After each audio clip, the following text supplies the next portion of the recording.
Sarah Martinez, the Riverside Police Department's midnight caller officer, had been on the night shift for 3 years, but nothing had prepared her for the influx of calls that began in the winter of 2019, around 2:47 a.m. of a Tuesday in February. Everything started. A man speaking in measured tones described a strange person walking around the area when the dispatch phone called with what appeared to be a regular disturbance call.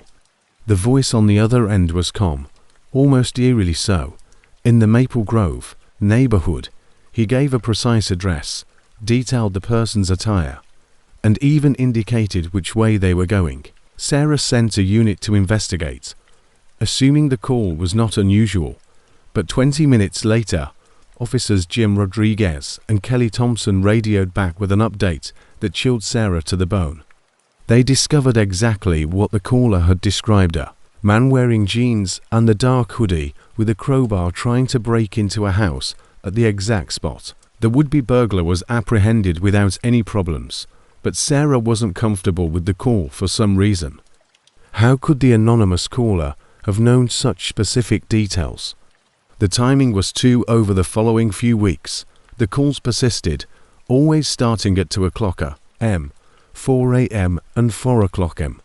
Every time the man would speak, I would always hear the same soothing voice, report illegal activity with unfathomable precision. He would detail ongoing drug transactions, including the locations, the number of participants, the descriptions of their vehicles, and even the license plate numbers. Every single tip turned out precisely as planned, and Detective Marcus Webb got involved following when the tactical team arrived. They discovered everything exactly as the anonymous caller had described, down to the color of the plastic containers being used to cook the drugs. The fifth call resulted in a significant drug bust. The anonymous caller had described a methamphetamine operation taking place in real time, an abandoned warehouse on Industrial Boulevard. This guy, during a briefing, Webb told Sarah, he must be watching these crimes happen, but how is he everywhere at once? And why doesn't he just call 911 like a normal person?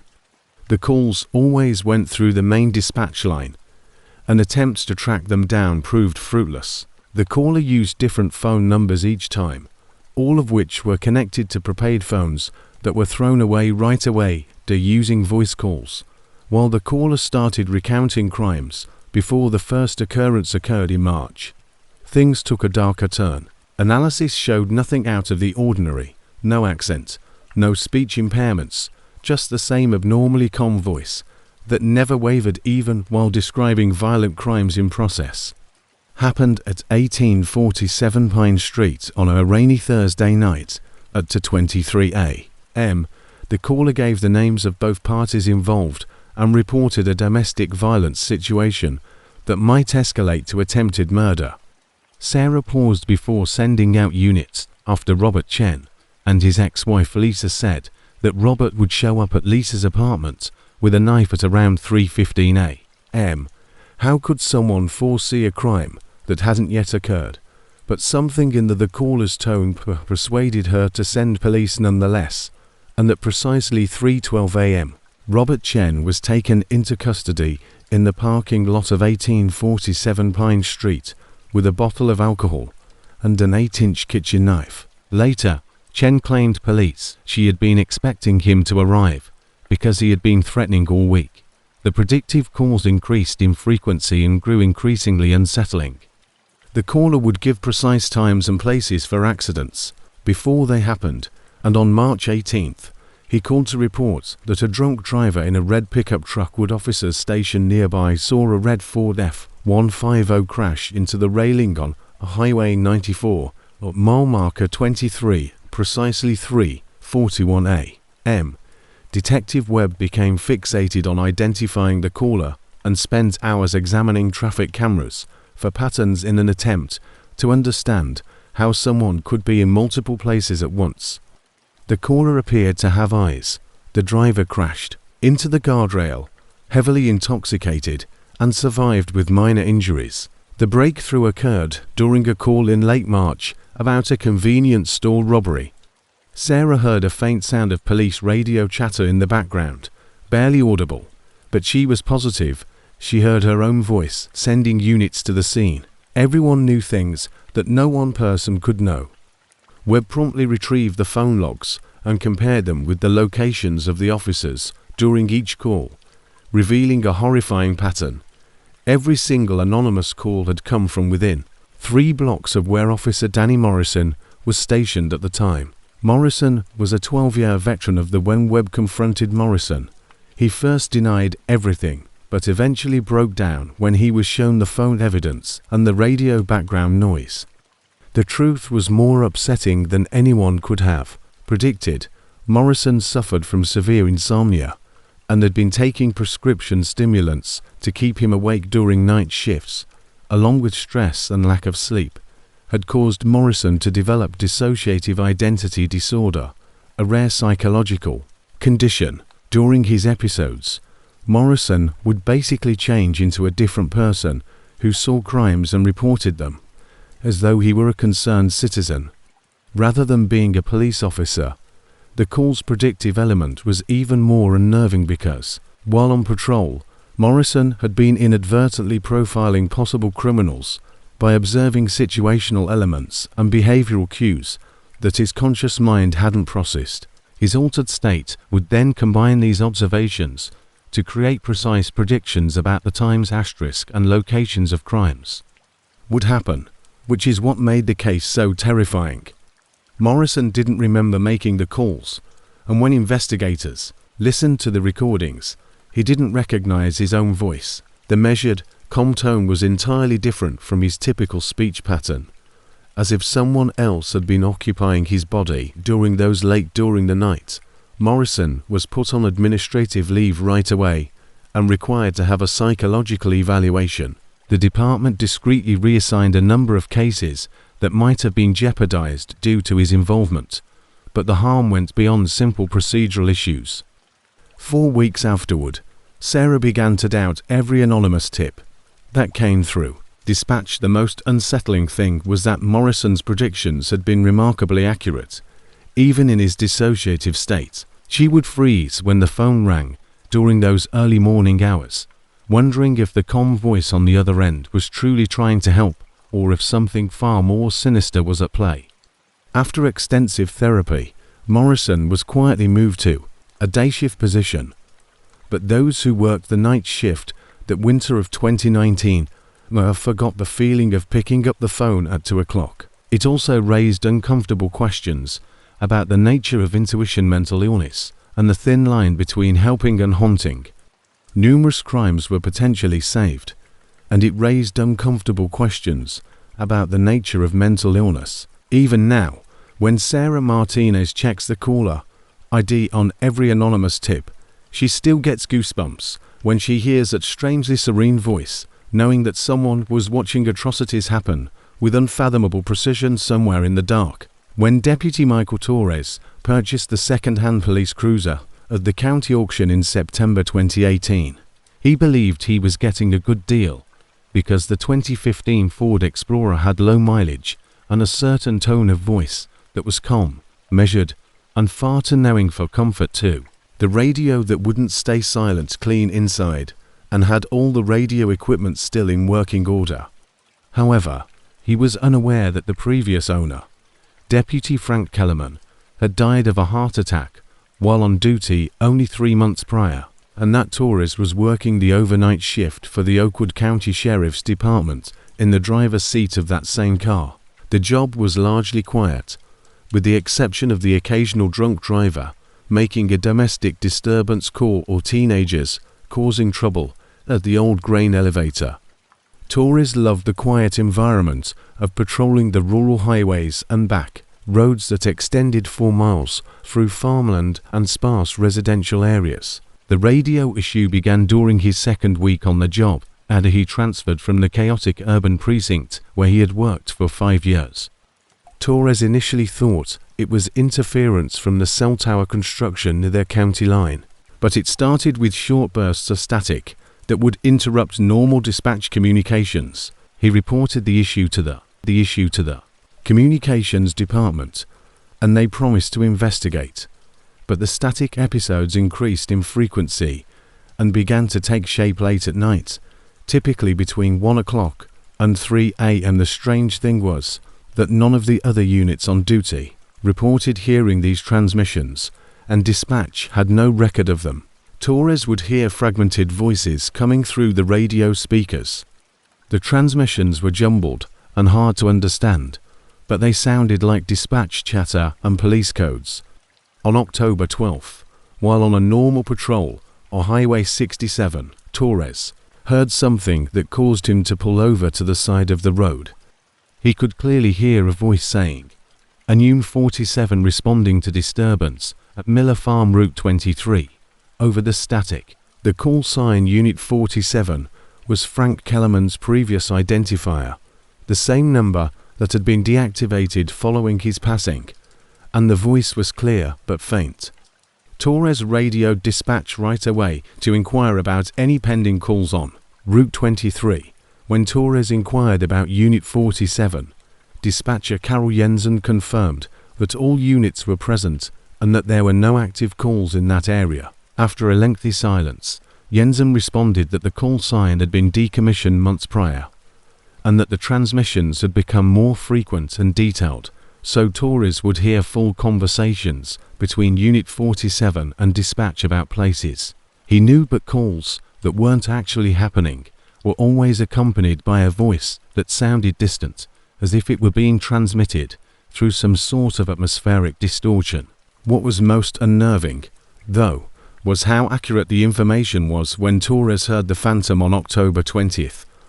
20 minutes after Unit 47 reported a car fire on County Road 15 close to the former Hendricks place, a real emergency call was received regarding a car that had caught fire there. The timing was improbable because the Phantom transmission had taken place prior to the actual incident, and Torres started recording every odd he listened to the transmission.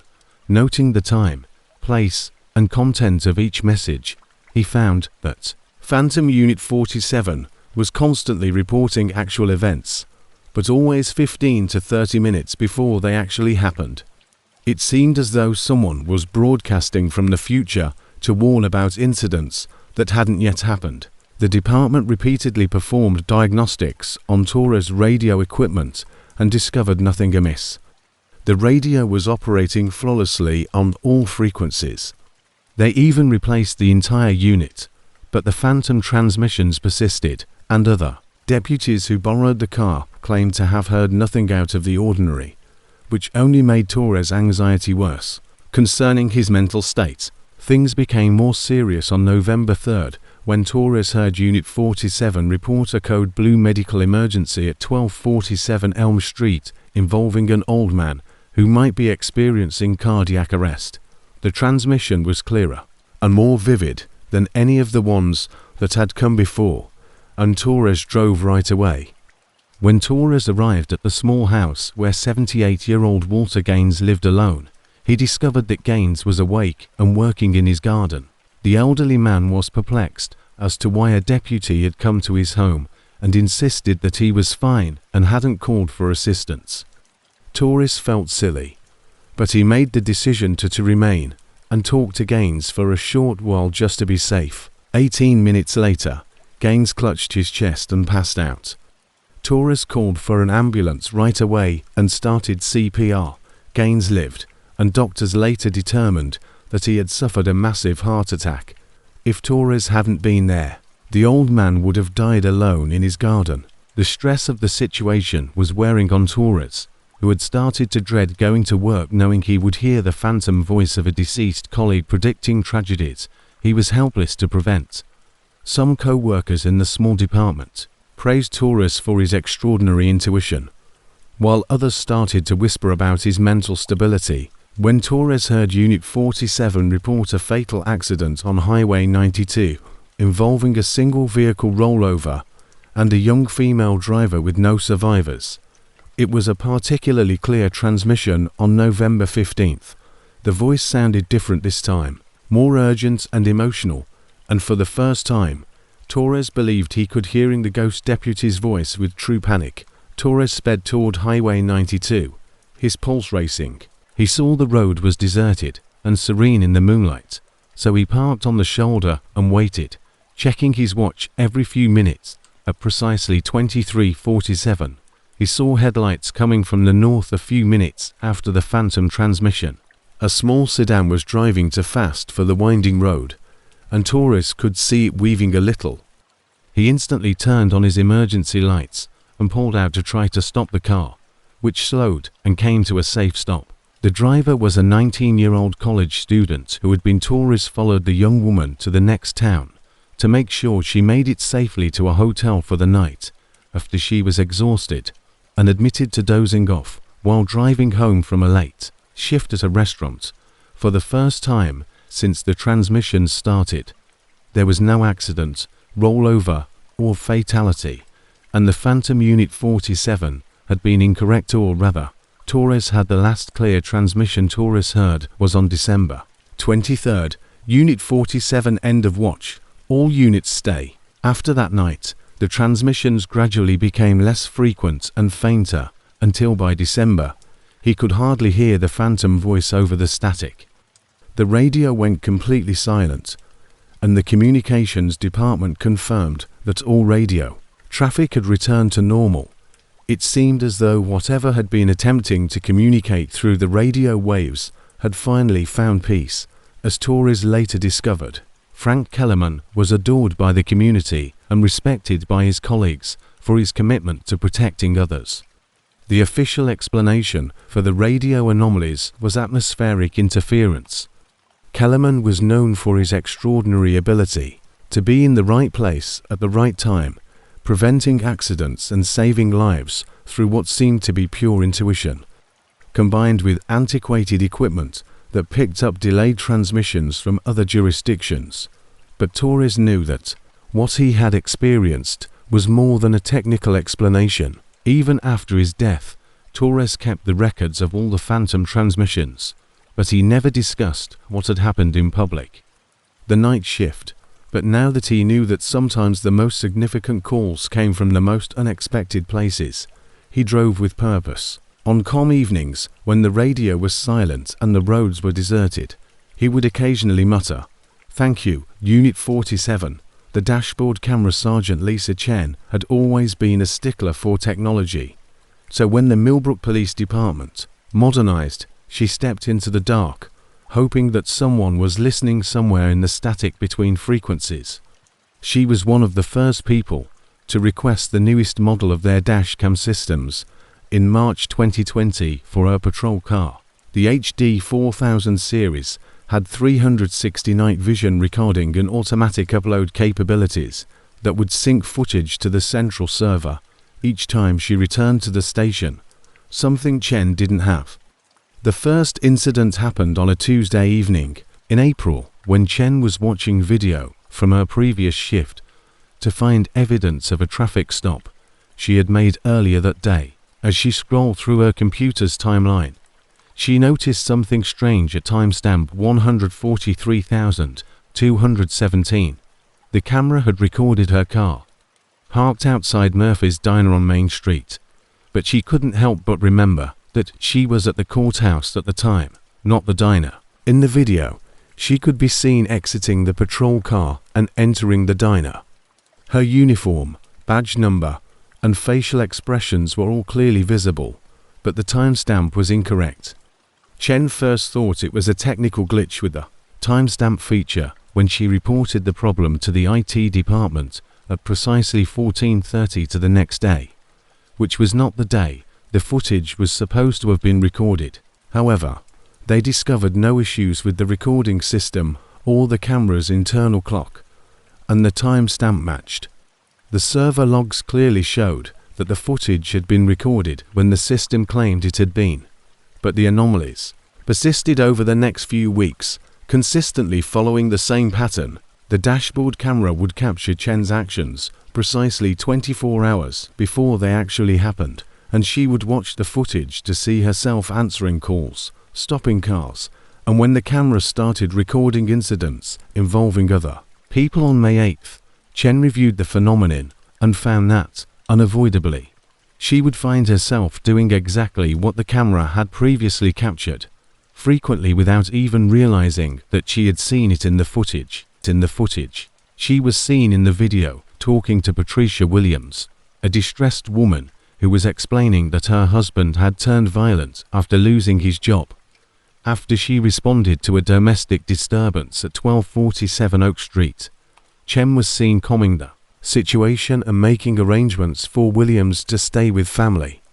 The issue was that Chen had never visited 1247 Oak Street and had never met Patricia Williams. However, the following day, at the exact moment captured on camera, she was called to respond to a domestic disturbance at that exact address, and everything happened precisely as the camera had captured it, right down to the Chen became extremely anxious about her work after the woman's tearful explanation and Chen's decision to assist her in finding temporary housing.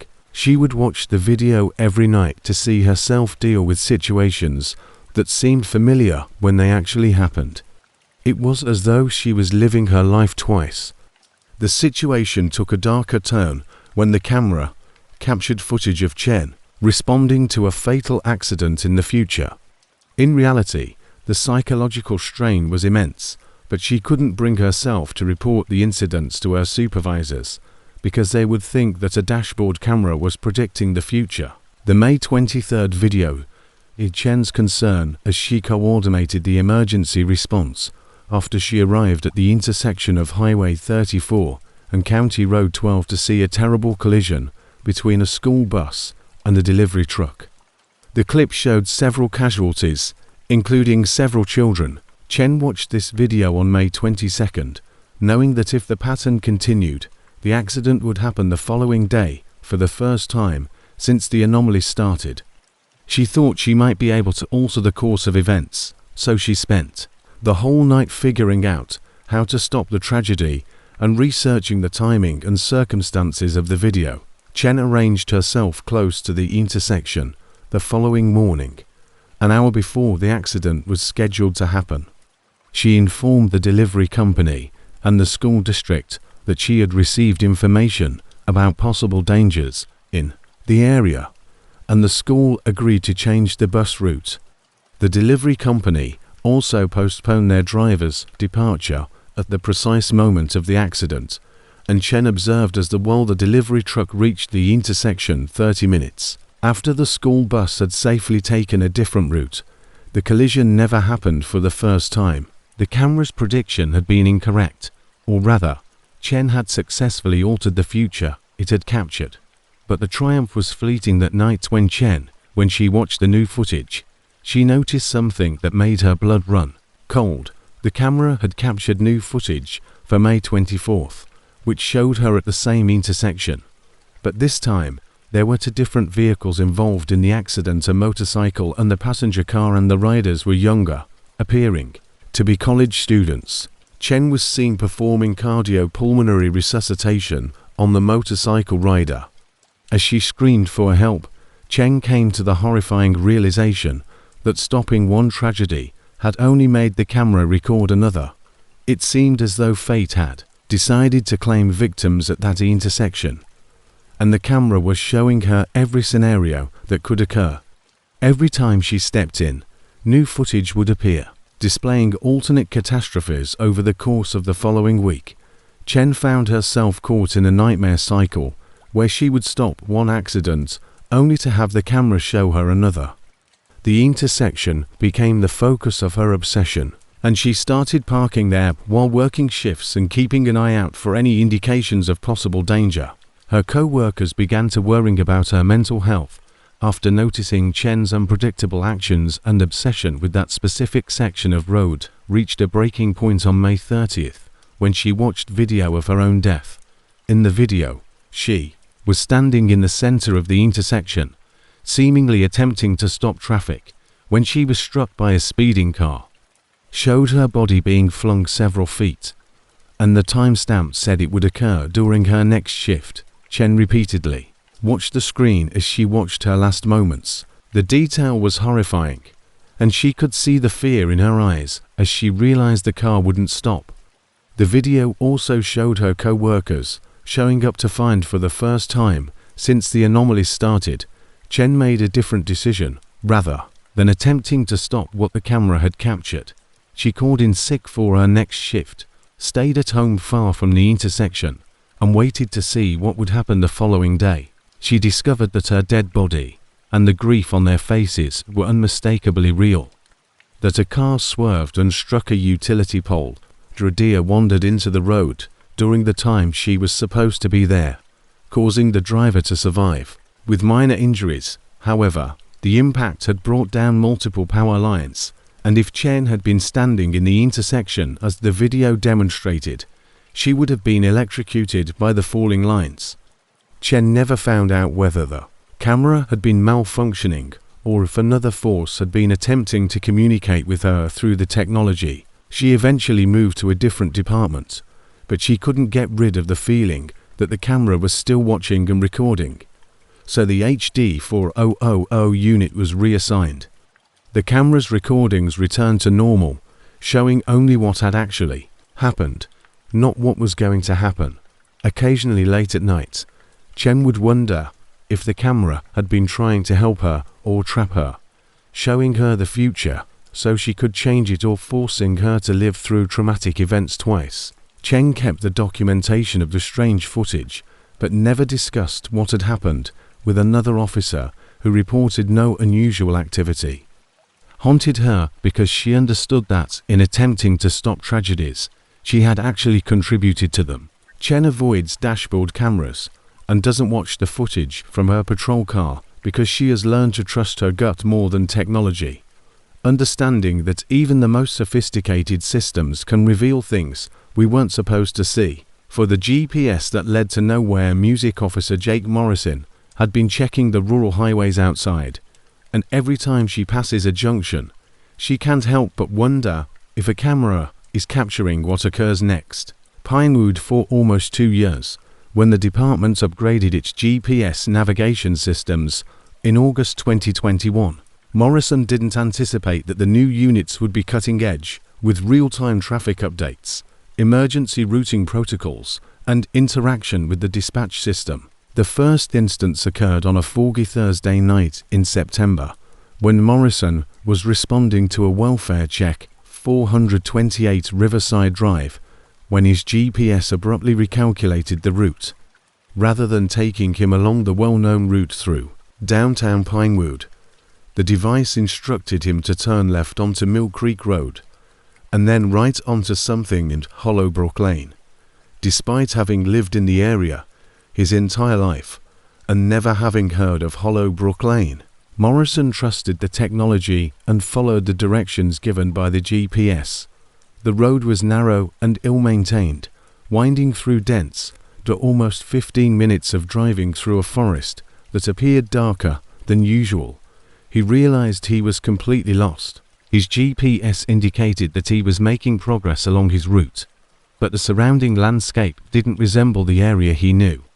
When he attempted to radio his location to dispatch, he eventually received only static. He eventually found his way back to the main road after turning around, but the experience left him uneasy. When he finally reached 428 Riverside Drive, he was 45 minutes late, and the homeowner, Mrs. Patterson, was perplexed as to why the police had been called to her home. She maintained that she had not contacted anyone and was fine, and that dispatch had no record of any welfare check request for that address. The GPS irregularities persisted over the ensuing weeks, but Morrison noticed a pattern. The device would only give him odd directions when he was answering calls that later proved to be phantom requests or false alarms. Every time he followed the GPS to these enigmatic locations, he would end up in strange places that appeared to be in a constant state of twilight, regardless of the time.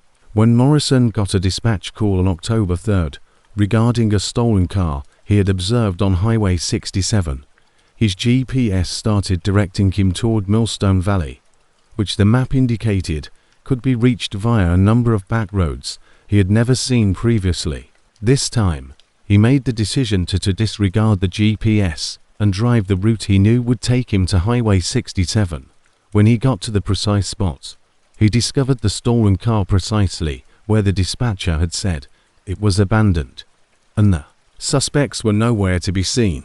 However, Morrison couldn't get rid of the impression that something important had happened as he processed the scene.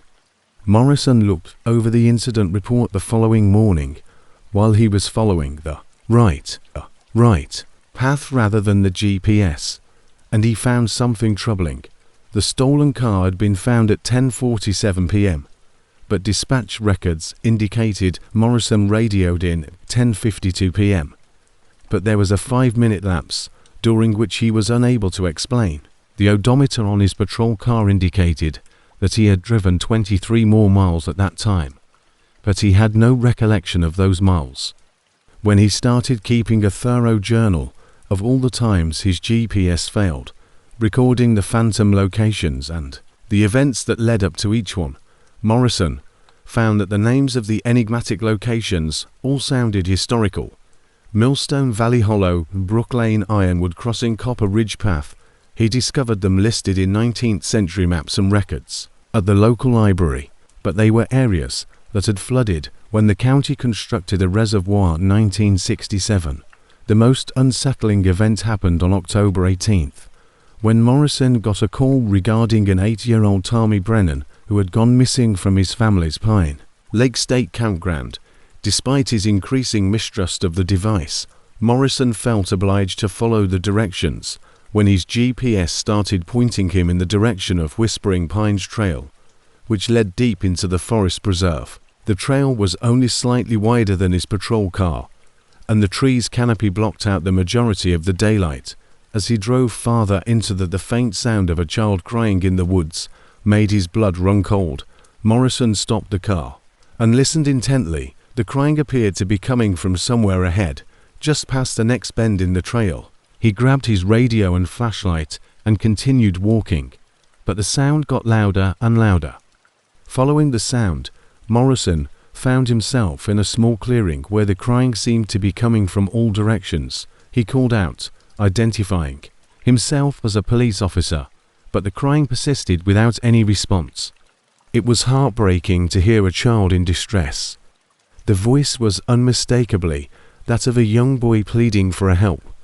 Obvious distress, but Morrison was unable to pinpoint the precise location. As he searched the clearing, he came across something that made him doubt his sanity. The ground was covered in rotting wooden posts that may have once been a fence or other structure, and the trees surrounding the perimeter were scarred with what appeared to be old axe marks of a community, but according to official documents, this forest had been untouched wilderness for more than a century. Suddenly, the crying stopped, leaving Morrison alone in the strange quiet of the clearing. He attempted to radio his location to dispatch, but his radio only generated static, and his GPS indicated that he was miles away. When he finally arrived at a location where his radio worked, he called dispatch to report his location and request backup for the search. The dispatcher informed him that Tommy Brennan had been found safe at the location, despite his belief that he was in an area on the map display that was simply marked as a restricted zone. Campsite 20 minutes prior, he had just been playing a game while hiding in his family's tent. That evening, Morrison conducted research on the area after being guided by the GPS and learned that Whispering Pines had once been a small logging settlement in the 1800s, but it had been abandoned following a tragic fire that claimed the lives of several children. The settlement had been forgotten until when the reservoir was constructed. The entire valley was flooded, and Morrison started to suspect that his GPS wasn't broken at all, but rather that it was somehow accessing historical data that showed him places that had existed decades or even centuries before. The device appeared to be reacting to emotional residue from previous tragedies, which led him to locations where individuals had previously required assistance but never received it. The last incident happened on November 1st, when Morrison got a call regarding a domestic conflict. His GPS guided him to Meadowview Cottage, a tiny white cottage with farmland he had never seen before. It appeared to be well maintained, with a wraparound porch and flower boxes beneath the windows, but something about it felt off. Morrison went to the front door and knocked, but no one answered, and he could hear a man and woman arguing loudly. Inside, when he peered through the windows, he could see the interior of the house, but the furnishings and decor looked as Morrison watched. The scene abruptly changed. The house was now empty, covered in dust, with broken windows and peeling paint. The voices stopped, and Morrison realized he was looking at an abandoned building. The people inside were dressed like they were from the 1950s, and their argument seemed to be about money problems and job prospects that had been deserted for decades. When he looked at his GPS, he saw that he was standing in the middle of a field with no buildings in sight. Although he never told his superiors about the cottage incident, he came to the realization that the GPS was somehow providing him with snippets of historical human drama and tragedy that had happened in places that are no longer there. The device appeared to be reacting to his job and a police officer, taking him to places where assistance was needed but never came. After that night, Morrison asked to be transferred to a different patrol area and refused to use the GPS system, instead choosing to rely on his road knowledge. The GPS unit was transferred to another officer who reported no unusual activity, and he relied on his instincts rather than technology that was unable to distinguish between the past and present. Morrison kept his log of the phantom destinations, but he never shared it with anyone because he had discovered that some technology could access information that was never intended to be accessed, and while he waited for someone to finally answer some help calls, he couldn't help but wonder if he had been assisting former victims in finding peace, or if they had been trying to alert him to something that had not yet happened. To this day, Morrison stays away from GPS devices and prefers to navigate by on comm nights when the radio is off and the roads are deserted. He occasionally ponders whether the voices of the past are still heard somewhere in the digital networks that link our world. Memory and instinct tell him that sometimes the places were led to exist only in the gaps between what was and what is. Requesting assistance via Amanda Walsh, the body camera detective, had always doubted the department's new body camera regulations, but following the October 2020 incident at Riverside Elementary School, she developed a firm. William, who worked for the Cedar Falls Police Department and specialized in cases involving children and families, was a firm believer in documenting everything. However, she was surprised when her camera began recording things that no one else could see. The body camera was a standard issue, a small device that clipped to her uniform and captured everything from her point of view. The anomalies started during a routine visit to check on the welfare of 6-year-old Emma Rodriguez. The girl's teacher had reported that Emma appeared withdrawn and had been drawing unsettling pictures during art class. The files were automatically uploaded to secure servers and could be reviewed by supervisors or used as evidence in court proceedings. Walsh interviewed Emma in her bedroom, a typical little girl's room with pink walls, stuffed animals, and drawings taped to the walls. Everything seemed normal when Walsh arrived at the family's apartment.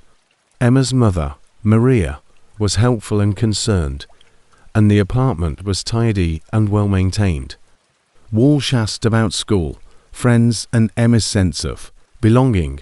The girl appeared timid but receptive, showing no signs of maltreatment or neglect. Later that night, Walsh watched the body camera footage and noticed something that caused her to repeatedly rewind the footage at timestamp 140:2317.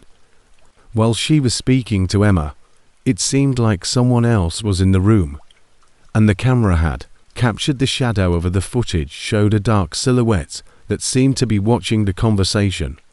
But Walsh remembered being alone with the child. What was most unsettling was that the shadow seemed to be moving slightly, as if it were a living person attempting to hide. But Walsh had seen nothing with the tall figure standing in the corner behind Emma's bed. Her own eyes during the interview, but the camera had captured something that shouldn't have been there.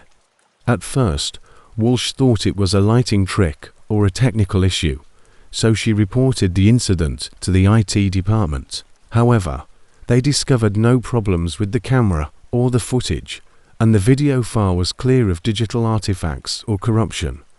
The shadow was included in the initial recording, and the incidents persisted over the ensuing weeks. Whenever Walsh conducted interviews with children, her body camera would capture figures that were invisible to her, such as shadows moving across walls, dark shapes hiding in doorways, and occasionally, when Walsh noticed that the enigmatic figures only happened in cases where she later found evidence of abuse or neglect, the pattern of what seemed to be adult figures standing behind or close to the children she was interviewing became even more unsettling. During a visit to check on 9-year-old Marcus Thompson, her camera captured a tall shadow looming over the boy throughout their conversation. After Marcus finally revealed the truth about his home circumstances, Walsh arrested Marcus's stepfather for child abuse after he seemed uneasy and gave erratic answers regarding injuries on his arms 2 weeks later. Walsh then carefully examined all of her body camera footage, searching for patterns in the shadow appearances. She found that the figures in the video appeared to be guardians of some sort rather than threatening. They would stand behind the kids or place themselves between Walsh and the kids as if protecting them. The shadows never moved violently or looked menacing, the most when Walsh interviewed 7-year-old Sophie Chen at her grandmother's house. The girl was initially reluctant to talk, but the body camera footage later showed something extraordinary as Sophie struggled to find words to describe herself. This case involved Sophie Chen, whose grandmother had expressed concerns about the child's behavior following visits with her father. Experiences. The camera captured what looked to be a woman kneeling next to the child and resting a reassuring hand on her shoulder. The figure was more distinct than any of the earlier shadows, and Walsh could see the outline of a dress, long hair, and soft motions. The enigmatic woman appeared to be urging Sophie to talk, and a short while later the child started to reveal the abuse she had been going through. Walsh was taken aback when she saw the video. She had been by herself with Sophie and the grandmother, but the camera had caught a fourth person in the room. The woman's presence appeared to give Sophie the confidence to speak out about her father's actions, which resulted in his arrest and Sophie's safety. As Walsh looked further, she noticed something else in the video. It seemed as though the camera was capturing the presence of people from various generations who were all bound together by the same goal of protecting children. Shadowy figures frequently seemed to be dressed in clothing from various eras. Some wore what appeared to be dresses from the Victorian era, while others were dressed in 1940s or 1950s attire. Walsh was particularly troubled by the realization that the figures appeared to know details about the cases that she hadn't yet learned from the footage. They would point to locations where evidence would later be found or place themselves close to children who would later report abuse. It seemed as though they were attempting to direct her investigation by demonstrating to her what she necessary to see in order to safeguard the vulnerable children under her care. Walsh started looking into the past of the places where the shadows appeared and found that many of the houses and structures had terrible child-related histories. For example, Emma Rodriguez's apartment building was built on the site of an abandoned orphanage that had burned down in 1934, killing 12 children.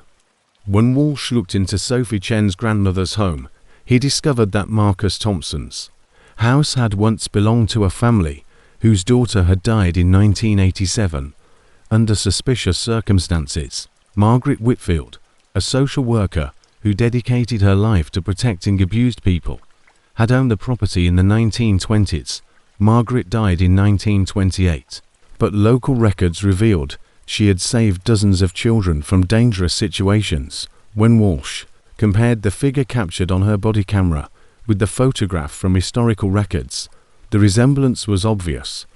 She frequently took children into her own home when the authorities failed to act. In terms of her attire and hairstyle, The woman who had seemed to console Sophie bore a striking resemblance to Margaret Whitfield.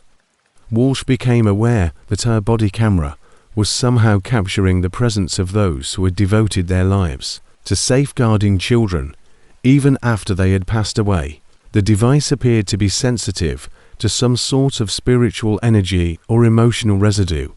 The phenomenon peaked in a case involving several children at a daycare center, where Walsh's camera captured what seemed to be a whole group of protective figures that lingered in places where children had been in danger, and the shadows and figures were drawn to situations where their help was needed, just as they had been in life. The children, who were unaware of the invisible guardians, appeared calmer and more open to talking about their experiences after hearing about Walsh's unusual footage. During interviews, the footage showed men and women of different ages standing defensively around the children, as if creating a barrier against harm.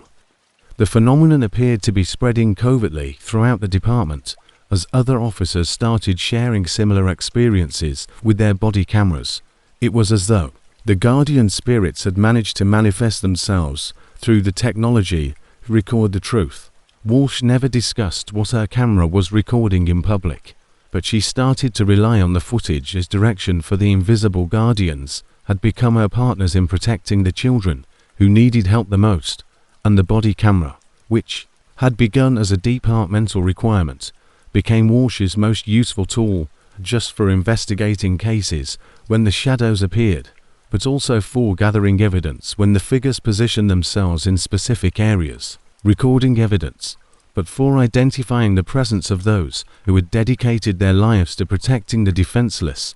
She discovered that some types of protection endure beyond death, and that even the most sophisticated technology can occasionally capture the universe's oldest and most potent force, the will to protect children from harm. To this day, Walsh examines each frame through the digital eyes of contemporary law enforcement. She is aware that the shadows and figures she sees in her body camera footage are guardians who have managed to carry out their mission. In the quiet moments between cases, she expresses gratitude to the invisible army of protectors who enable her to see what others are doing. 6. The patrol car that drove itself home when Unit 23, a virtually new Ford Interceptor that had just returned from the motor pool after significant maintenance, was assigned to Ryan Chambers, the music officer. He believed he was getting lucky. The previous officer, Sergeant David Murphy, had been operating it for 3 years prior to his retirement in June 2023. Chambers was unaware that Murphy had not exactly retired voluntarily. Rather, he had died while operating Unit 23 after suffering a severe stroke while on duty. Chambers worked the late shift for the Westfield Police Department, which patrolled the peaceful suburban neighborhoods. The job was primarily routine, responding to alarm calls, checking on establishments, and resolving the occasional domestic incident in commercial districts. From 1000 p.m. to 6 a.m. Unit 23 ran. The first odd event happened during Chambers' second week on the job. He was responding to a burglar alarm at Morrison's hardware store when Unit 23 abruptly veered to the right, pulling all the electrical systems in perfect working order. With quick brakes, smooth acceleration, and Chambers stopped the car right away and checked the power steering system, thinking there might have been a mechanical failure. Everything looked normal, and when he tested the steering, it responded. Without any input from Chambers, the steering wheel had turned on its own, and the car had executed the turn smoothly, as if guided by an invisible hand. Exactly as he had suggested, he blamed the incident on exhaustion and proceeded to the hardware store, where he discovered a false alarm caused by a broken sensor. Over the next few weeks, Unit 23 started acting strangely, changing lanes occasionally without Chambers touching the wheel, and constantly heading in the direction of potential incident scenes. He hadn't received any radio calls regarding the disturbance, but he was in a perfect position to step in when the car pulled into the Westfield High School parking lot on September 15th, right as a fight broke out between students in the courtyard. Chambers. The pattern became more apparent as Chambers realized that Unit 23 seeing to Chambers started to trust the car's instincts, following its lead even when it conflicted with his planned patrol route. In anticipation of emergency calls, the car would begin moving toward locations several minutes before dispatch would radio him with assignments. It was as if the vehicle knew where trouble was brewing before anyone else did. When Unit 23 abruptly accelerated and started traveling toward the industrial district on October 3rd without Chambers' input, the vehicle ignored his attempts to change direction and continued on a straight path toward the former Riverside manufacturing plant. Chambers radioed dispatch to report his location, but they were not receiving any active calls at the time. Chambers saw smoke rising from one of the buildings as Unit 23 pulled into the plant's parking lot.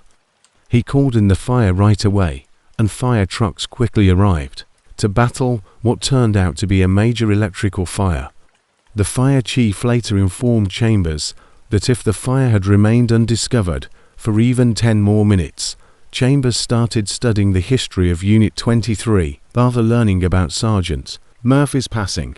Murphy was well known in the department for his sixth sense, which colleagues referred to as his ability to be in the right place at the right time.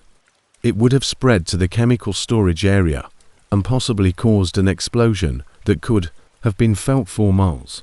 The fact that Murphy had died in the driver's seat of Unit 23 made Chambers uneasy, but he couldn't deny that the behavior of the car was making him a more effective officer.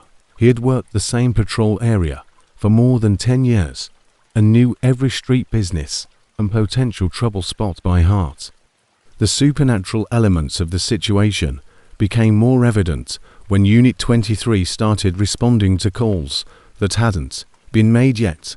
On October 18th, the car pulled into the driveway of 1432 Elm Street and stopped right in front of the house Chambers. It appeared that Murphy had retained his knowledge of the patrol area, directing Chambers to locations where his presence was needed most. Pondered for a few minutes why he was in the car when an old woman ran out of the house yelling that her husband was having a heart attack. Chambers called for an ambulance right away and started CPR until paramedics arrived. The woman's husband lived, and doctors later claimed that the prompt action had saved his life. When Chambers asked the woman if she had, the car's behavior became more complicated as it started making decisions about traffic enforcement during routine patrols. And when she called 911, she explained that she had been too terrified to think clearly and hadn't made any calls. In some way, Unit 23 had known help was needed before anyone had asked for it. Chambers found that he was making more arrests and preventing more accidents than any other officer in the department. The most disturbing incident happened on November 7th when Unit 23 started driving. The car seemed to sense when drivers were about to run red lights, make illegal turns, or drive under the influence. They would slow down or speed up to position themselves near violations. At 3 a.m., Chambers attempted to change the direction of the automobile, but the steering wheel felt frozen in place. The car drove itself through the cemetery gates and came to a stop in front of a particular monument. Chambers stepped out to look into the matter. As he stood at Sergeant Murphy's grave, Chambers sensed a presence in the automobile, as if someone was seated in the passenger seat. The gravestone was plain, with Murphy's name, dates of service, and the statement "always on patrol." When he turned to face Unit 23, he saw that the inner dome light flickered in a pattern that resembled Morse code. Chambers. He spent the remainder of his shift learning about Morse code and found that the pattern of light stood for "thank you."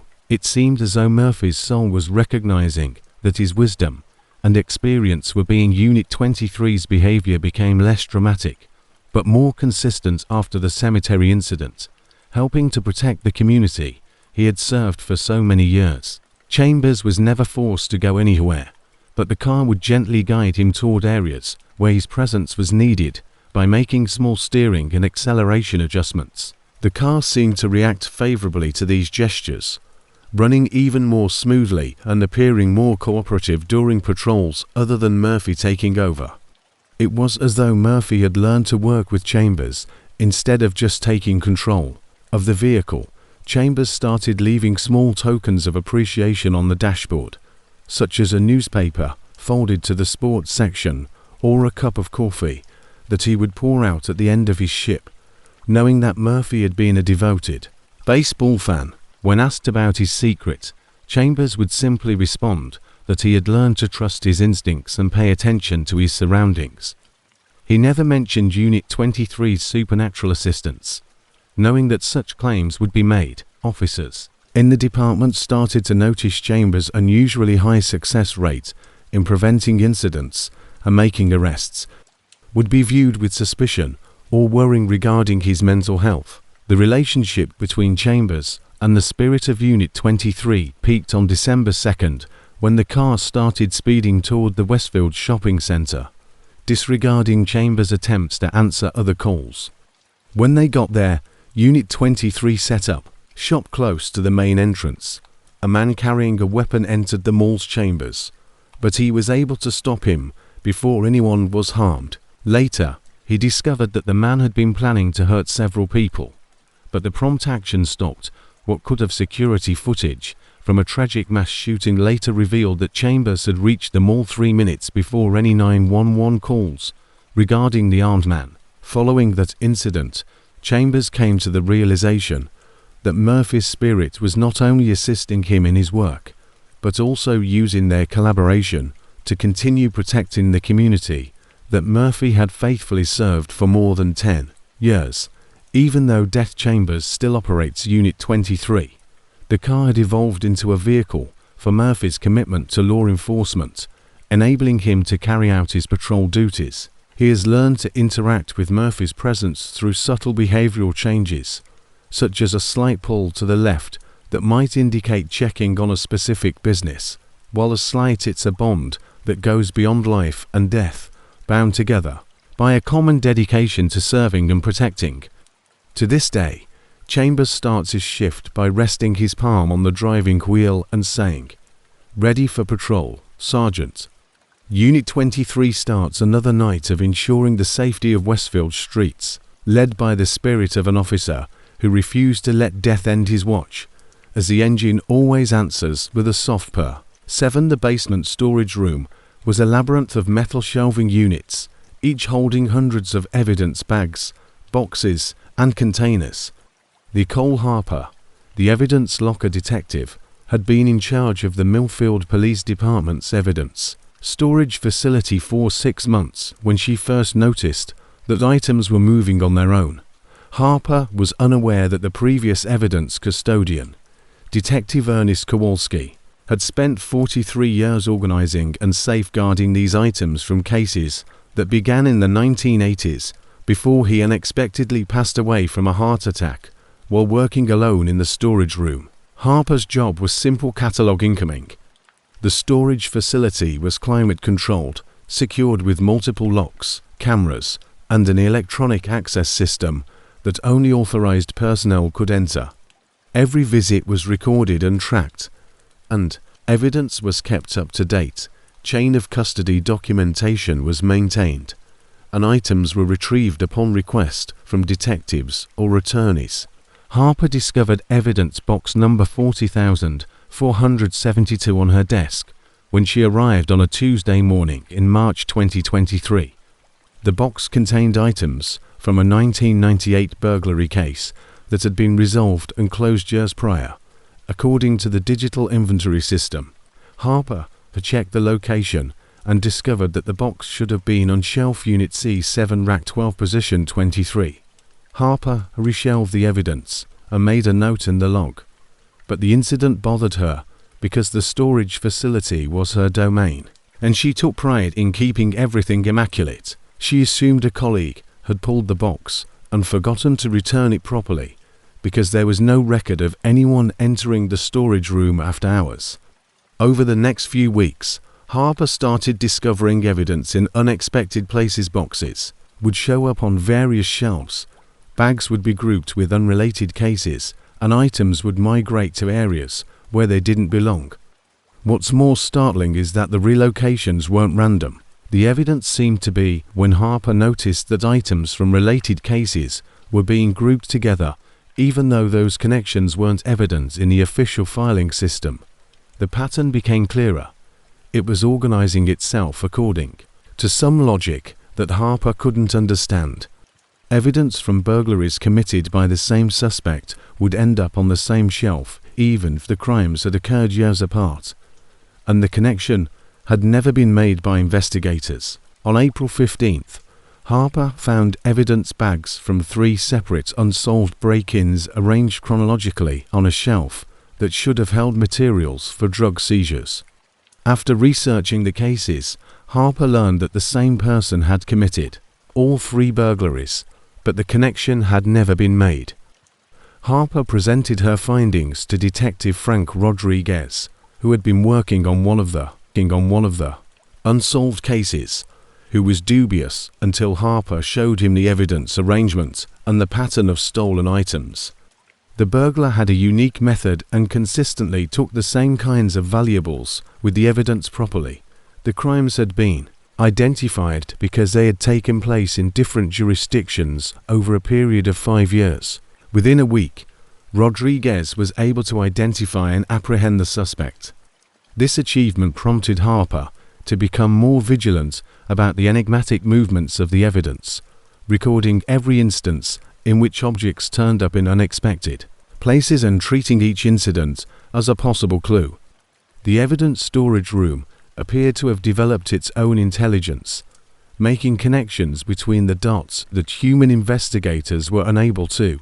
Had overlooked the most dramatic event, which took place when Harper discovered a dusty evidence box from 1994 positioned prominently on her desk chair.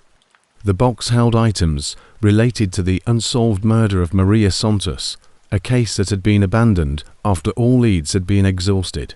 Harper discovered the victim's jewelry, clothing fibers, and a partial of the evidence box was placed next to a more recent robbery case file that had been left open on Harper's desk. The robbery suspect had been fingerprinted during booking, and Harper noticed similarities between his prints. This fingerprint had never been processed because of technological limitations at the time, and the advanced fingerprint analysis of the murder case's partial print verified a match, which resulted in the murderer of Maria Santos being apprehended almost 30 years after the crime. Harper started to suspect that someone or something was actively trying to solve cold cases by strategically placing evidence, because the movements were too deliberate, and to research into the history of the storage facility showed that Detective Kowalski had been renowned for his ability to connect seemingly unrelated cases. Colleagues dubbed him the memory detective. It was accurate to say that it seemed as though an invisible detective was working through the night, connecting evidence and highlighting overlooked clues. Kowalski had an obsession with unresolved cases, frequently spending his own time going over old evidence and searching for connections that others had overlooked. Harper learned that Kowalski had passed away while working on a particularly frustrating cold case, the disappearance of apparently having suffered a heart attack while going over the case materials for the 100th time. He was discovered slumped over the evidence boxes of 16-year-old Jennifer Walsh in 2019. His determination to find Jennifer had literally killed him. This revelation caused Harper to view the evidence movements differently. Rather than being alarmed by the paranormal activity, she started to consider it an extension of Kowalski's work. His spirit appeared to be guiding her toward answers that living investigators had overlooked by leaving notebooks and pens close to evidence that had been inexplicably moved. In the morning, she would discover handwritten notes in small, antiquated script pointing. The ghostly partnership peaked when Harper discovered all of the evidence connected to Jennifer Walsh's disappearance, organized in a flawless timeline on the main piece of display. The handwriting matched samples of Kowalski's notes from active case files, highlighting particular pieces of evidence that warranted closer examination or drawing connections between cases. Contained objects that were never formally related to the case, such as a ripped piece of cloth from another investigation, a misfiled witness statement, and a photograph that had been missed during the initial investigation. With Kowalski's presumed assistance, Harper was able to piece together Jennifer's last movements and identify a suspect who had never been thought of before. Following the resolution of Jennifer's case, the supernatural activity in the evidence storage room became less frequent but more focused. Kowalski's spirit appeared to concentrate on the most serious unsolved cases. The breakthrough resulted in the discovery of Jennifer's remains and the arrest of her killer, bringing closure to a case that had plagued him for the last years of his life. Harper learned to interpret the evidence movements as assignments, especially those involving violent crimes and missing persons. She realized that every mysterious relocation was drawing her attention to cases that needed more investigation, and other detectives started to notice Harper's exceptional success rate in identifying and connecting cold cases. The evidence storage room became a place where the past and present collaborated to serve justice, and Harper would come every morning to discover evidence that she had overlooked. When asked about her methods, Harper would simply respond that she believed in being thorough and looking at cases from different perspectives. She never mentioned her supernatural partner because she knew that such claims would undermine her credibility. Harper established a practice of speaking aloud to Kowalski while working, updating him on case developments, and thanking him for his continued service. The storage room would respond with subtle signs, lights flickering in the background as Harper arranged new evidence. Knowing that Kowalski's spirit was still working the night shift, using his decades of experience to guide active investigations towards solutions, acknowledgement doors softly closing or the slight sound of papers rustling, as though someone was taking notes. Over the course of 2 years, Harper and Kowalski's spirit worked together to solve 17 cold cases, providing victims with justice and closure to families who had been waiting for answers for decades. The evidence storage room turned into Harper still oversees the evidence facility, which is well known throughout the department as a location where unthinkable connections were made and long-forgotten clues were rediscovered. However, she now views herself as a member of a team that goes beyond life and death, upholding Kowalski's exacting organizational standards while letting his spirit lead her to the cases that require attention. Harper starts each shift by setting a fresh cup of coffee on Kowalski's old desk, which is now used for storage that still has his nameplate on it. This has made the storage room a haven where the dedication to justice continues unabated, demonstrating that some commitments to truth and justice are stronger than death itself. 8. The device that could smell the asterisk. TH Officer Ben Martinez believed he was receiving standard equipment when the Riverside Police Department issued him a police report. But the coffee is always gone by morning, and new evidence arrangements appear like clockwork, reminding Harper that in the pursuit of justice, retirement is never really an option for those who truly believe in protecting and serving.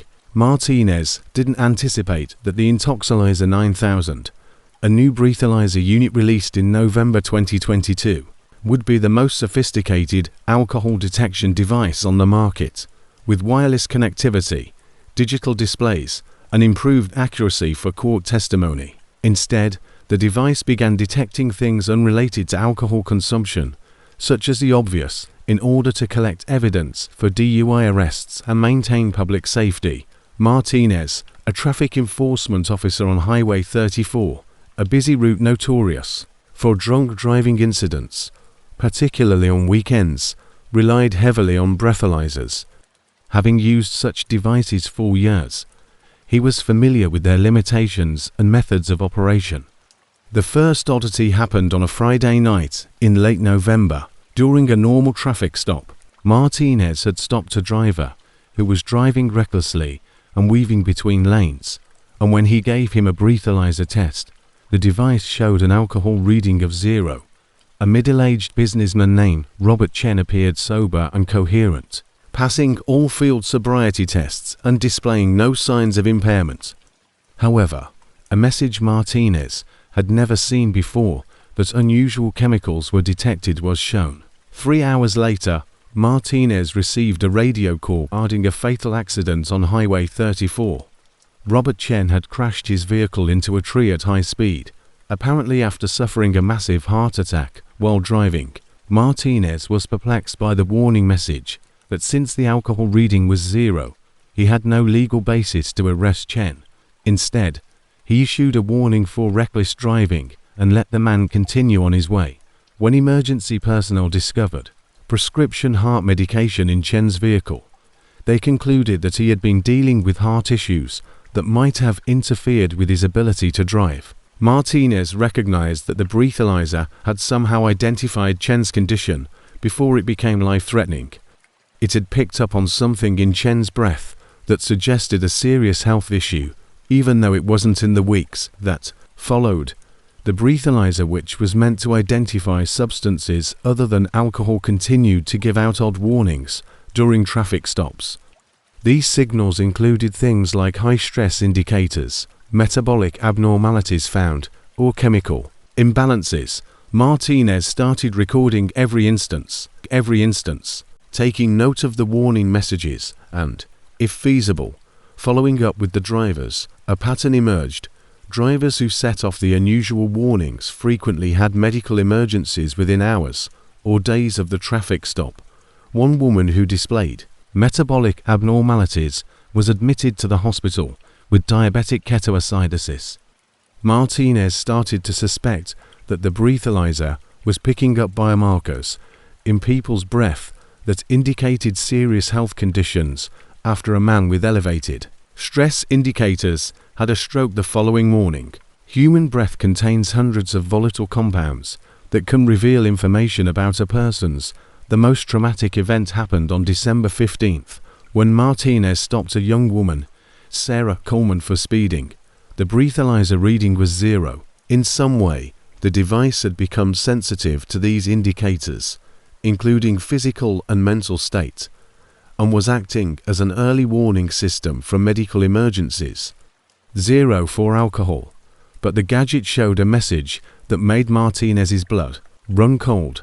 She needed to notify emergency authorities right away, and Coleman, who seemed to be in wonderful health and maintained she felt fine, was irritated. Martinez was persuaded to call for an ambulance by the breathalyzer's urgent warning during the traffic stop. When paramedics arrived and checked Coleman, they found that she was experiencing a severe allergic reaction that could have become fatal if treatment wasn't received right away. Coleman was taken to the hospital, where doctors, if Martinez hadn't insisted on a medical evaluation, Coleman would have probably gone into cardiac arrest while driving, possibly killing herself and other innocent people. It was confirmed that she was experiencing anaphylaxis caused by a new medication she had taken earlier that day. News of Martinez's exceptional ability to recognize medical emergencies spread throughout. The other officers in the department started asking to use his breathalyzer unit, but when anyone else used it, it only produced normal alcohol readings. The unusual warnings only showed up when Martinez used the device, indicating that he had somehow formed a special bond with the device. Martinez looked into the breathalyzer's background and found that the unit had previously been assigned to Officer Patricia Vega, a traffic enforcement specialist who had passed away 6 months prior. Vega was renowned for her ability to identify drivers who needed assistance rather than punishment and for her compassionate approach to traffic stops. By identifying these drivers, she had saved several lives. Martinez questioned whether Vega's spirit was influencing the breathalyzer readings when traffic infractions were due to medical emergencies rather than impairment or carelessness. Vega had a strong commitment to ensuring public safety and aiding those in need, so it seemed plausible that when the breathalyzer detected health issues, Martinez started to treat the warnings as medical alerts rather than equipment malfunctions, continuing her commitment to saving lives through the equipment she used on a daily basis. He would talk to drivers about their health and urge them to get medical help. When the breathalyzer started utilizing precise medical terminology in its warning signals rather than ambiguous alarms, the supernatural components of the issue became more evident. His approach was always beneficial rather than punitive, focused on the person's safety rather than traffic offences. The specificity indicated that something with medical knowledge was influencing the readings when the device displayed messages such as cardiac arrhythmia detected or blood sugar crisis imminent. Martinez found that Officer Vega had been a trained EMT prior to joining the police force, had extensive medical knowledge, and frequently served as an informal medical advisor for her colleagues. Although she had won multiple awards for saving lives during routine traffic stops and medical emergencies had become legendary in the department, Martinez's realization that the breathalyzer was detecting more than just immediate health crises was the most disturbing revelation. On December 28th, he stopped a young man named Kevin. Walsh was a 23-year-old college student who seemed healthy and invigorated. He was driving home from a New Year's party and seemed irritated by the traffic stop, but the breathalyzer's warning was more serious than any other. Walsh's driving was erratic, and the breathalyzer showed zero alcohol, but displayed a message that chilled Martinez to the bone terminal condition, detected time remaining critical. The young man laughed it off when Martinez suggested that Walsh see a doctor right away, claiming that he felt better than he had in months. 3 days later, Martinez got a call from Walsh's family, informing him that Kevin had passed out at home and was taken to the hospital, where medical professionals found an aggressive brain tumor that had been growing 4 months without any symptoms. The cancer was Kevin Walsh passed away 6 weeks later, precisely as the breathalyzer had somehow predicted. This event marked a turning point in Martinez's understanding of the device's capabilities. They weren't just detecting medical emergencies that were already occurring, they were also somehow sensing the imminence of death itself by reading biological markers that Martinez started keeping thorough records of every individual who triggered the breathalyzer's most severe warnings when someone's time was running low. He found a troubling pattern. People who received terminal condition or time remaining critical messages usually passed away within days or weeks of the traffic incident. The psychological toll of this knowledge was immense. Martinez found himself observing drivers who appeared healthy but knew, based on the breathalyzer's warnings, that they might not survive the month he started when the device appeared to be acting as an unintentional death detector, identifying people who were nearing the end of their lives even when they appeared healthy, pondering whether he had a moral duty to alert people to the device's predictions, even though doing so might unnecessarily panic people or be written off as the hallucinations of an unstable officer. The moral conundrum was exacerbated when Martinez pulled over Jennifer Park, a middle-aged woman, for a minor traffic infraction, and the breathalyzer produced its most urgent warning, but immediate mortal danger intervention needed now. Park appeared to be fine, talking amicably about her retirement plans and her daughter's impending wedding, but the device's warning was so persistent that Martinez felt obliged to take action. Martinez persuaded Park to let paramedics examine her, saying he thought she might be having a medical emergency. The paramedics initially found nothing wrong, but Martinez persisted, so they took Park to the hospital for additional assessment. There, emergency room doctors found that Park was having a massive heart attack that would have killed her in a matter of hours if treatment hadn't been received. Fortunately, Park's life was saved. The incident brought up serious concerns regarding the nature of the breathalyzer's capabilities. How could a device that measures blood alcohol content identify imminent death? What biological processes was it detecting that were not detectable by contemporary medical equipment until symptoms appeared? Martinez's investigation into Officer Vega's more troubling details were disclosed about Vega's background. Prior to joining the police department, she worked in hospice care for a number of years and had developed an almost supernatural capacity to sense when patients were near death, frequently knowing hours or even days before. The connection between Vega's deathbed vigils and the breathalyzer's terminal warnings suggested that her spirit was using the device to continue her work of preparing people for death or, in some cases, death. Medical indicators became apparent, and colleagues referred to this ability as her death sense. She had used this ability to help families prepare for their loved ones' final moments. The breathalyzer had become a bridge between the world of the living and the realm of the dying, preventing it when intervention was still possible. Under the guidance of someone who had dedicated her career to assisting people in navigating that transition, Martinez approached the breathalyzer's terminal. Warnings with the composure they were due when the device detected impending death. He couldn't tell people they were dying, but he could provide opportunities for early medical intervention or meaningful last moments with loved ones. The most tragic case involved an elderly man, Frank Morrison, who set off the breathalyzer's terminal.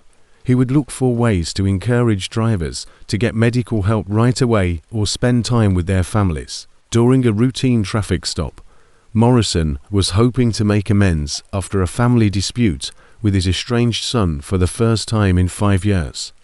The breathalyzer revealed that Morrison had only a few days to live, so Martinez couldn't bring himself to obstruct his plans for a reunion. But he did suggest that the elderly man might want to maximize his time with his son Morrison, who was perplexed by the counsel, but vowed to heed it. 2 days later, Morrison passed away quietly in his sleep while residing at his son's home. The family subsequently stated that those last days of reconciliation had healed long-simmering wounds. These encounters taught Martinez that Vega's spirit appeared to recognize the difference between deaths that could be avoided and those that had to be accepted, directing Martinez toward the right course of action in each circumstance. The breathalyzers' death predictions weren't always tragedies to be avoided. Occasionally, they were chances for healing, closure, and peaceful endings, become even more advanced over time, and Martinez observed that the gadget started giving him more precise information about the type of impending death messages, such as an impending cardiac event or a developing neurological crisis, which improved his ability to decide what kind of medical intervention might be beneficial. Martinez stopped a car carrying a whole family, including parents and 3 small children, who were returning from vacation. The breathalyzer produced readings for each family member, showing normal health indicators for everyone except the father, whose readings seemed to be getting more accurate with each encounter. Showed hereditary risk factors were detected by a genetic anomaly. The father was found to have a rare genetic abnormality that made him susceptible to abrupt cardiac arrest, after Martinez gently suggested that the family might wish to arrange for thorough medical examinations, as word of Martinez's extraordinary ability to spot medical emergencies spread throughout the community. The breathalyzer effectively conducted genetic testing through breath analysis, identifying a hereditary condition that could have killed the father at any time. The condition was treatable with medication and lifestyle changes, but it was usually fatal when left undiagnosed. Martinez was cautious to clarify that he was merely a police officer with sound judgment when people started approaching him for unofficial health screenings, but he was unable to dispute the breathalyzer's medical warnings' accuracy. The device had turned into an unintentional public health tool that detected illnesses and ailments that traditional medicine was unable to identify. Martinez and Vega Spirit's collaboration reached its zenith during a mass casualty incident, when a tour bus crashed on Highway 34, scattering numerous victims throughout the crash site and overwhelming medical resources. Martinez used the breathalyzer to swiftly triage victims, identifying those who needed immediate attention versus as Martinez went from victim to victim, highlighting internal injuries that paramedics couldn't see and identifying patients who were in worse condition than their external injuries. The device generated quick medical assessments for those who could wait for treatment. This suggested that the breathalyzer's miraculous medical knowledge saved lives by making sure that after the incident, Martinez discovered that Vega's spirit had turned a basic alcohol detection device into an advanced medical diagnostic tool. The breathalyzer was no longer just police equipment. It had become a lifeline, connecting the most seriously injured victims. Knowing that Martinez's intuition about health issues was remarkably accurate, other officers started referring drivers with possible medical issues to him. Living to medical knowledge from beyond the grave, guided by someone who had dedicated her life to understanding the boundary between life and death, Martinez never explained the true source of his insights, but he gained a reputation for being able to recognize when traffic infractions were signs of more serious issues rather than just carelessness. The collaboration between Martinez and Vega's spirit peaked during an investigation into a multi-vehicle accident when the breathalyzer started to issue rapid-fire warnings about several drivers by distinguishing between individuals who required immediate medical attention and those who were just shaken but unhurt. Martinez was able to efficiently allocate emergency medical resources, guaranteeing that the most critical patients received treatment first. Over time, the breathalyzer's medical warnings decreased in frequency, but increased in. Martinez continues to carry the same breathalyzer unit and has learned to fully trust its unusual warnings. When they did appear, it seemed as though Vega's spirit had learned to concentrate on the most serious cases, saving her energy for situations where her intervention could make the difference between life and death. He approaches each. The device has helped Martinez save over 30 lives in 2 years, turning routine traffic enforcement into a type of mobile medical screening. He starts each traffic stop that he might be dealing with more than just a traffic violation. He could be intercepting someone who is in dire need of medical assistance but is unaware of it. Change by putting his hand on the breathalyzer and muttering, "Are you prepared to assist others, Officer Vega?" as if realizing that another shift of serving and guarding is about to start. The device always reacts with a quick flash of its display, bringing decades of medical expertise and life-saving experience to every traffic stop. Martinez sees his breathalyzer as a partner rather than a piece of equipment. He has discovered that sometimes the most significant readings are those that defy the device's original design, demonstrating his commitment to saving lives. 9. When the emergency light bar began to malfunction in January 2024, Sergeant Maria Gonzalez, who oversees the emergency lights, assumed the electrical issues with her patrol unit were just another maintenance issue. However, lives sometimes find ways to go on even after death. Gonzalez, who oversaw the evening shift for the Oakmont Police Department, was unaware that the lead array was attempting to convey something far more significant than equipment failure when it would randomly flash while she was driving, activate without being turned on, and produce light patterns that didn't match any of the pre-programmed sequences. Her patrol unit was outfitted with a state-of-the-art emergency lighting system that included multiple LED bars, strobes, and directional warning lights to maximize visibility during emergency responses. The patrol unit was patrolling a busy area that included shopping centers, residential neighborhoods, and a section of Interstate 85 known for serious accidents.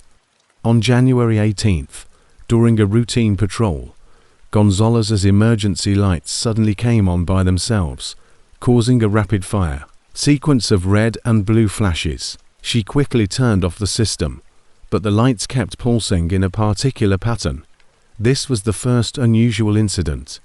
After almost 2 minutes of repeating the sequence, 3 quick flashes, pause before finally coming to a stop, Gonzalez pulled into a parking spot to inspect the electrical connections, suspecting a loose wire or short circuit. While she was checking the light bar, she heard tires screeching and a loud crash from the main road behind. The Gonzalez would have been driving through that same intersection at the precise moment of impact if she hadn't stopped to check her lights after a drunk driver ran a red light and T-boned another car at the shopping center. Over the next few weeks, the emergency lights continued to turn on their own, but Gonzalez started to notice they only broke in certain circumstances. The lights would begin to flash as she approached areas where accidents were likely to occur, almost as a warning to slow down or alter her course. The patterns varied, occasionally alternating sequences, sometimes rapid strobing, and other times just a steady glow, which shouldn't have been achievable with the LED system. When Gonzalez was responding to a burglary call Maple Street on February 3rd, the most traumatic event happened. As she got closer to the address, her emergency lights started flashing in a way she had never seen before. All of the forward-facing lights went dark, and the rear-facing lights created a brilliant white strobe.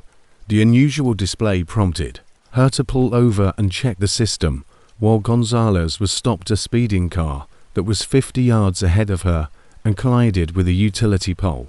The driver had been escaping the burglary scene and would have struck Gonzalez's patrol unit directly if she hadn't been forced to stop by the malfunctioning light. The crash was so severe that it killed the driver instantly and damaged power lines that would have electrocuted anyone nearby.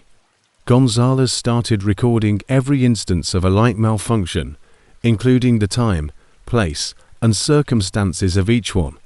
She found that the emergency lights appeared to be remarkably accurate at anticipating dangerous situations. The system would turn on 30 to 60 seconds prior to accidents, violent incidents, or when the lights began to create directional patterns that appeared to guide Gonzalez away from danger or toward people who needed help.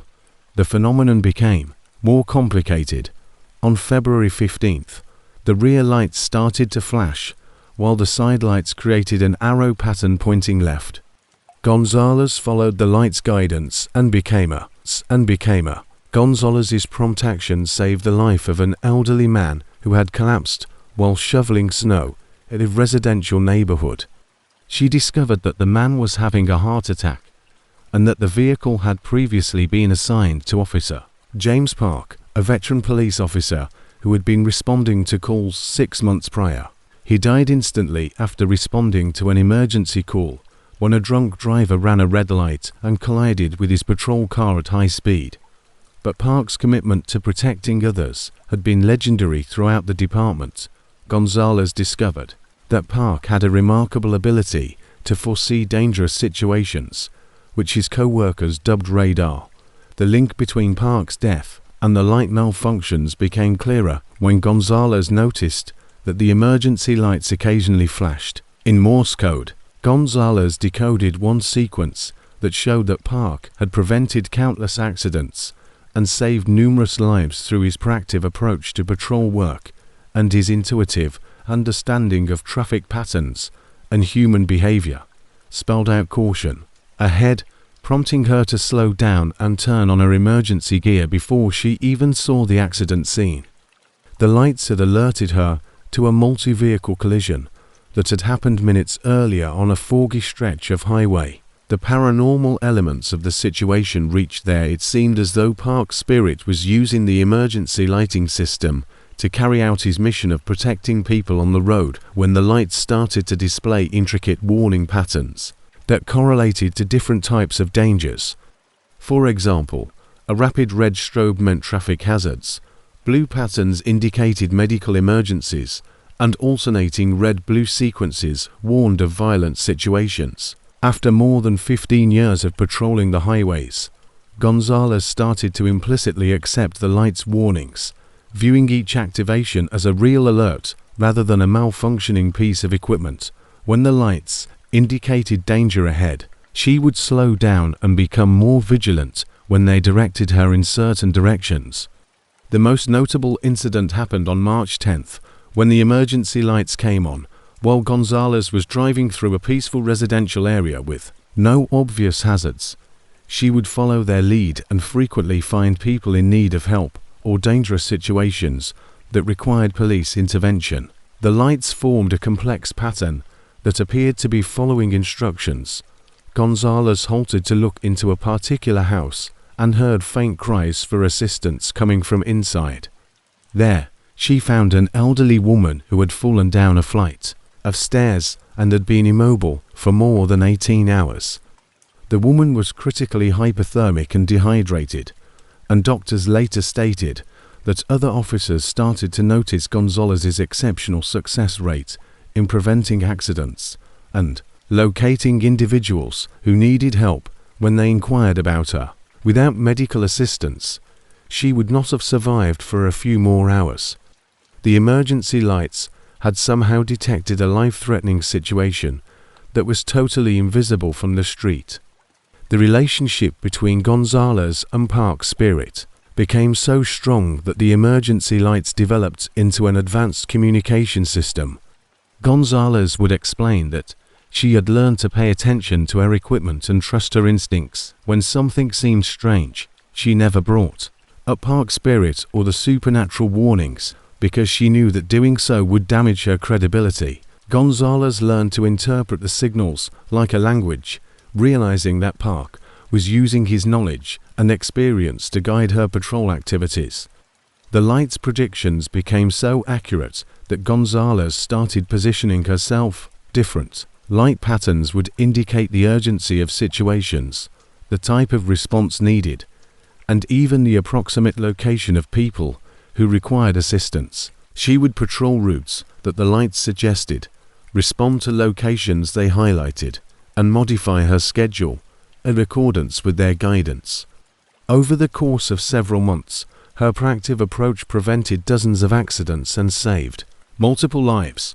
The supernatural activity peaked during a significant storm in April when several emergencies were happening all at once throughout Gonzalez's patrol area. The emergency lights produced a constant display of various patterns that guided her from one crisis to the next, and at precisely the right moment, she was able to help with 3 different auto accidents, find a missing people and stop a possible suicide because the lights led her to the appropriate locations at the appropriate times. After that night, emergency light malfunctions decreased in frequency, but became more focused, and Park Spirit appeared to concentrate on the most urgent circumstances, saving his energy 4 times when his intervention could make a difference. Gomez continues to drive the same patrol unit, and has learned to work with Park Spirit as a partner. Instead of viewing the light malfunctions as issues, she starts each shift by checking her emergency lights and saying quietly, "The biggest difference is that the lights would activate for serious emergencies, but remain normal during routine patrol activities. We appreciate you keeping an eye on us, Officer Park. Even now, as Gonzalez watches her emergency, the lights always react with a quick, soft flash, indicating that another shift of serving and protecting is about to start. Lighting system not as equipment, but as a means of communication that links her to the knowledge and experience of a deceased colleague. She has discovered that the most crucial warnings frequently originate from the most unlikely places, and that a commitment to protecting others can persist even after the final tender sirens that sang for the lost when the emergency sirens began to play on their own. In September 2023, Officer Daniel Hayes believed his patrol unit needed urgent maintenance. Instead of the familiar whale yelp or horn patterns, the speakers would play eerie melodies that sounded almost like lullaby bus when the electronic siren system would activate at random times, producing sounds that didn't match any of the programmed tones. Hayes was unaware that the sirens were attempting to direct him to people who were in dire need of assistance. The patrol car had a powerful PA system and emergency sirens that could cut through thick forest and reach anyone who might be lost or hurt. Hayes was a search and rescue officer for the Willowbrow Police Department, specializing in missing person cases in the large wilderness areas surrounding the small mountain town. The first incident happened in Pine Ridge State Forest, miles from the closest road, while Hayes was searching for 8-year-old Emma Chen, who had gotten lost during a family camping trip. Hayes was traveling slowly along logging roads, pausing occasionally to call Emma's name, his PA system, when his sirens abruptly activated on their own, instead of the sharp emergency tones and the gentle melody that sounded like a children's song were produced by the speakers. Hayes quickly turned off the siren system, but the melody lasted for a few minutes. The tune was eerily lovely, with a slow, repetitive pattern that seemed to be intended to draw attention without inciting fear. Following the direction the melody seemed to be pointing, Hayes drove deeper into the forest until he discovered Emma sitting by a small creek, constructing a dam out of rocks. As the music played, he noticed something unusual. Birds in the nearby forest started responding to the melody by making their own calls that seemed to harmonize with the strange music. And Styx, she was unharmed, but had been missing for more than 6 hours. When Hayes inquired about how she had managed to remain composed during her ordeal, Emma replied that she had been keeping herself company and avoiding fear over the next few weeks while the siren system continued to make strange noises during search operations.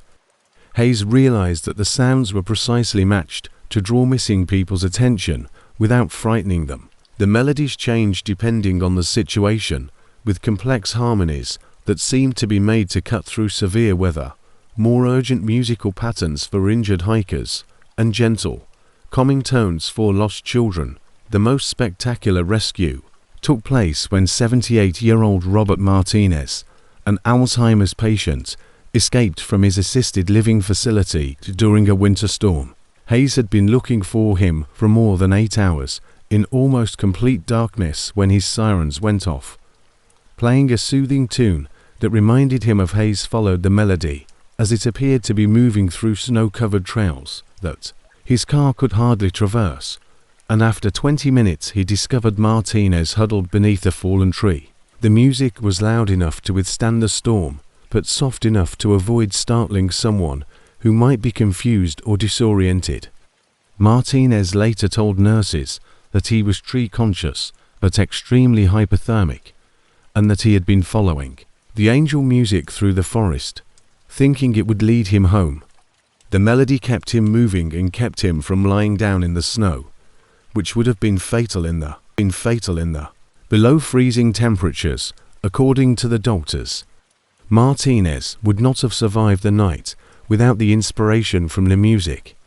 He started looking into the history of his patrol car and found that it had once belonged to Officer Sarah Mitchell, a search and rescue specialist who died in a helicopter crash while looking for missing hikers 18 months prior. Mitchell was renowned in the department for her ability to locate lost individuals, frequently succeeding where others failed. Colleagues who had been let down by searches recalled Mitchell's unusual tactics, especially her use of music during operations. She would play folk tunes and lullabybus on her PA system because she thought that familiar, reassuring noises would encourage lost people to disclose their whereabouts more effectively than loud sirens. Mitchell's strategy had saved dozens of when Hayes realized that one of the songs his sirens were playing was Amazing Grace, Mitchell's favorite song to use during searches involving elderly patients with dementia. The connection between Mitchell's methods and the supernatural melodies became evident.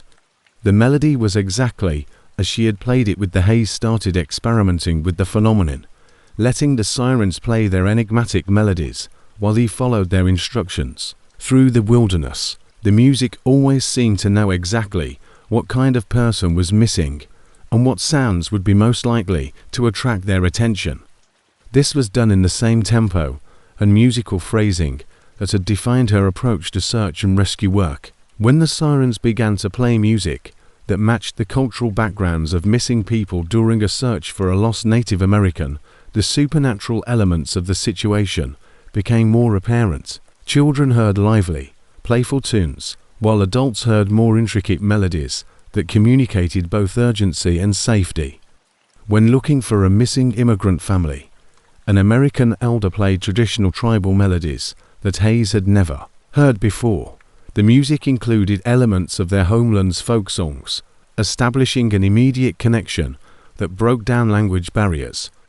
Hayes then realized that Mitchell's spirit was using the siren system to carry out her search and rescue work, using music as a universal language that could reach people of any age, condition, or cultural background.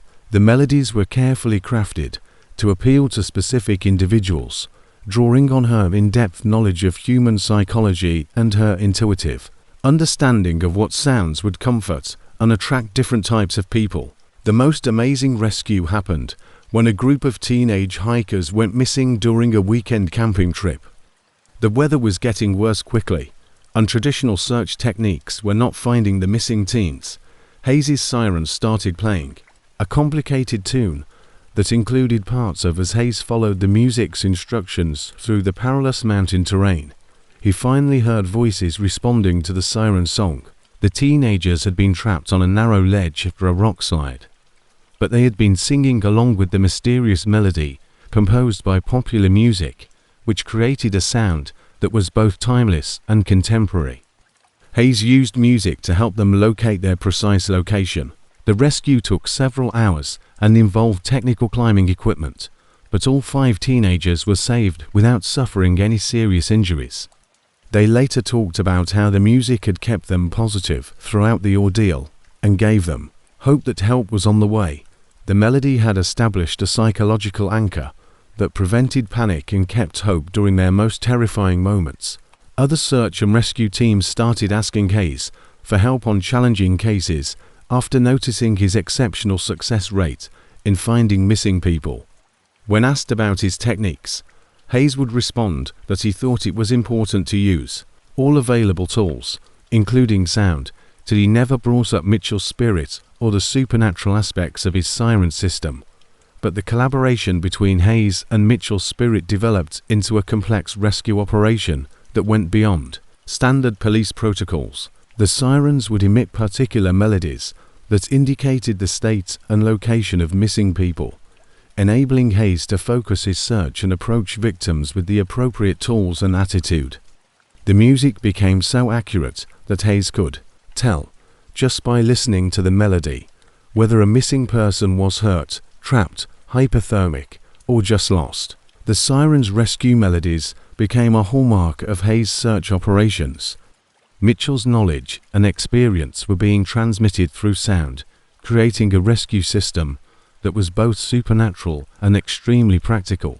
Various musical patterns indicated different levels of urgency, assisting him in allocating resources effectively and coordinating with other rescue teams. Hayes continues to use the same patrol car and has come to fully trust the musical guidance, starting every search operation by turning on his siren. As other officers have come to understand the significance of various musical patterns, the sounds have evolved into a language of rescue, providing information about missing people and directing search efforts with supernatural precision, system, and muttering. Officer Mitchell, help us locate them.